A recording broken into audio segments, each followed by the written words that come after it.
None of those bills will bring back these 8 lives lost in the spa shootings. Tonight, we are hearing from a man who would go to the spa in Cherokee County to visit the owner, calling her his friend.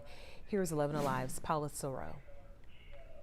For family and friends, it's been hard. It's not been an easy week. I can't really describe anything that's been more difficult. Of the 8 victims from last week's shooting, Yeah, I mean, we definitely lost some angels. Greg Hynson knew 3. The sweetest thing you could imagine.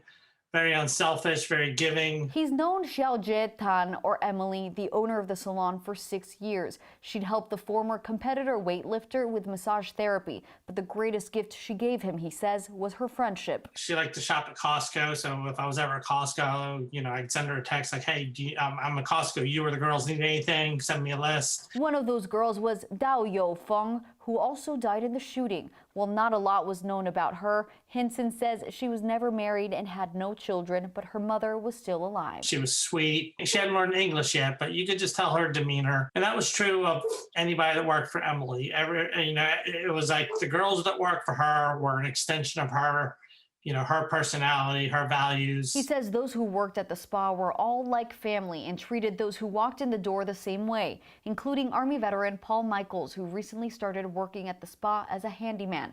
Wednesday was his funeral. He was just a good brother, kind, considerate, loving. Hynson says he'll miss his routine spa visits to check in on the friends who quickly became his family. Somebody I interacted with on a routine basis. Whether it was just, a text or just stopping by, it's going to be a definite void.